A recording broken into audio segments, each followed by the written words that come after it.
Quand j'ai lancé la charte de la parentalité en entreprise en 2008, j'avais deux petits-enfants qui avaient 3 et 1 an à peu près, avec une épouse très impliquée professionnellement. Et je me suis rendu compte que les difficultés que nous avions à concilier vie professionnelle et vie familiale avec ces enfants en bas âge, des millions de Françaises et de Français avaient les mêmes. Donc je me suis dit qu'il y avait là vraiment un sujet de sensibilisation des entreprises et qu'il y avait sans doute donc une charte à lancer un peu sur le modèle de la charte de la diversité qui avait été lancée 4 ans plus tôt, en 2004, et qui, même si c'était une charte signée par des employeurs, avait quand même généré du débat dans la société française, des prises de conscience dans les entreprises, une loi en 2006 contre les discriminations, avec la création à l'époque de la HALD, qui est devenue le défenseur des droits. Je me suis dit, bon, ok, c'est une charte, mais on peut aller loin avec cette charte. Et j'ai bien fait de le penser, parce que c'est vrai que 12 ans plus tard, 13 ans plus tard, on a vraiment le sentiment d'avoir fait bouger les lignes sur plein de sujets.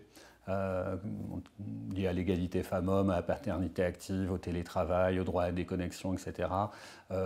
Plein de nouvelles actions ont pu vraiment petit à petit modifier le paysage de l'entreprise et faire en sorte qu'aujourd'hui, les choses sont loin d'être parfaites. Elles ne le seront sans doute jamais, parce qu'il y a toujours des choses à améliorer, mais on est heureux malgré tout de ces combats que l'on a menés depuis 12 ans.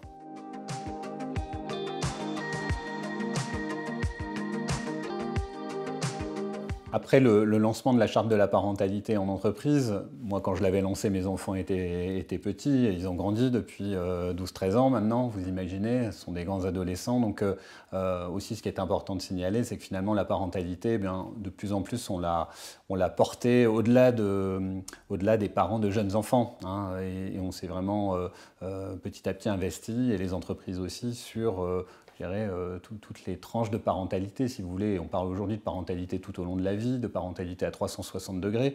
Les parents d'enfants, d'adolescents, on peut avoir des difficultés particulières, les parents de jeunes adultes, ce qu'on appelle la génération sandwich, ceux qui ont des adolescents un peu difficiles à la maison et en même temps des parents en situation de dépendance, donc un peu la double peine de la parentalité, et puis de la grand-parentalité active aussi. Donc toute la question, encore une fois, de la dépendance. On a dans ces champs aussi toute la question des salariés aidants, qui ont des proches ayant des maladies chroniques ou qui sont parents d'enfants en situation de handicap.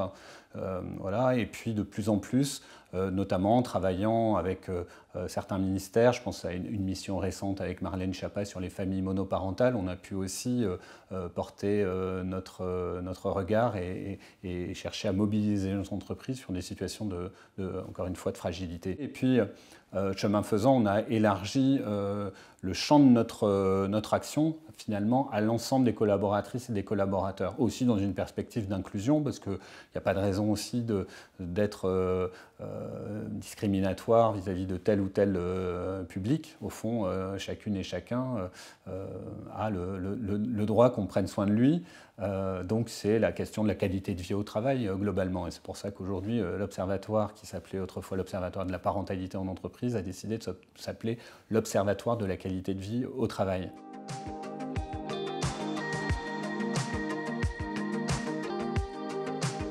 Les actions qui ont été mises en œuvre par les signataires de la charte de la parentalité en entreprise touchent à l'évolution des comportements managériaux, pour qu'ils soient plus à l'écoute, ces managers, des difficultés éventuelles de leurs collaboratrices et collaborateurs, qu'ils soient plus bienveillants, qu'ils soient en capacité de chercher des solutions, de s'assurer d'un cadre de travail aussi inclusif et accueillant pour tout le monde.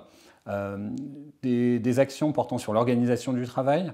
Aujourd'hui, il y a une demande forte des salariés en matière de flexibilité, pouvoir travailler quand je veux, où je veux. Le télétravail, c'est beaucoup développé depuis 1 an avec la crise sanitaire, mais c'est vrai qu'il y avait une attente forte aussi du corps social, et la France était un peu en retard d'ailleurs sur ces sujets. Dans l'organisation du travail, il y a aussi des sujets d'efficacité collective.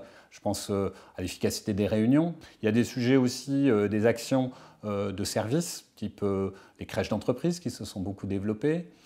les conciergeries d'entreprise, la distribution de CESU pour les salariés, et puis moi ce que j'appelle le management de soi, qui est un peu cette nouvelle frontière de la parentalité, de la qualité de vie au travail, qui consiste à aider aussi les personnes. Alors, via des experts, des coachs extérieurs, pour ne pas être intrusif dans la vie des individus, mais aider les personnes à prendre du recul, aussi à mieux manager leur énergie, à mieux prévenir le stress, à prendre du recul sur leurs priorités, à questionner leur choix de vie aussi régulièrement, leur hygiène de vie, parce que c'est très important aussi. La qualité ressentie de la vie, elle est aussi liée à des choses comme le sommeil, l'alimentation, la vie familiale, etc., qui sont hors du champ de l'entreprise, mais qui pourtant viennent participer à un bien-être global.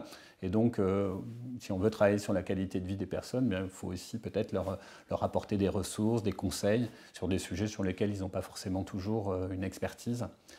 Voilà donc ce que peuvent apporter ces actions, et pour les signataires de la Charte de la parentalité en particulier.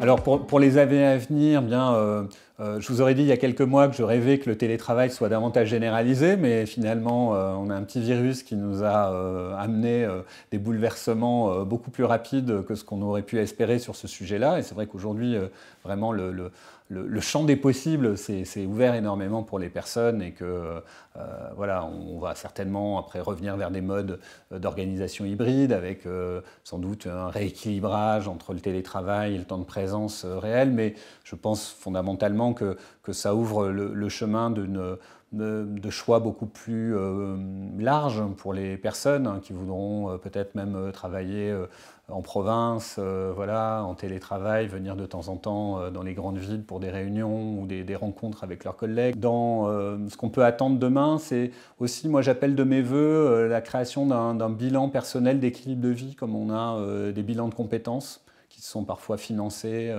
par des organismes et qui permettent aux personnes, à certains carrefours de carrière, de re-questionner leurs choix, de faire le bilan de leurs compétences, etc.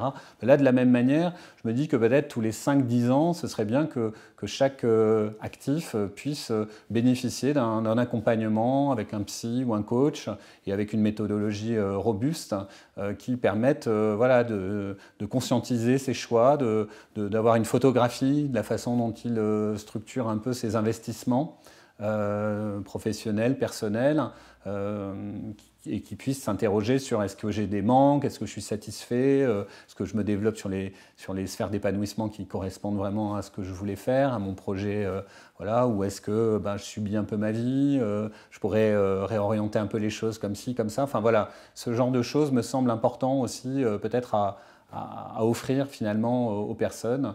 Voilà, et puis globalement, je dirais la question du management me semble toujours une question clé. Et encore une fois, faire progresser les managers dans une relation de confiance, de reconnaissance, où ils donnent du sens aussi à l'action. Je pense notamment à un autre sujet qui ne sont pas si éloignés, comme la raison d'être, par exemple. Avec la loi Pacte, les entreprises aujourd'hui sont invitées à définir leur raison d'être, à la définir d'ailleurs avec l'ensemble des parties prenantes, donc dont les équipes. Et donc ça permet aux gens aussi de mieux comprendre ce qu'ils font au quotidien, de donner plus de sens à leur travail, etc. Donc je pense que voilà, il y a aussi beaucoup à progresser sur ces champs-là, sur le champ de la relation, du sens. Voilà, et du respect dans le monde du travail.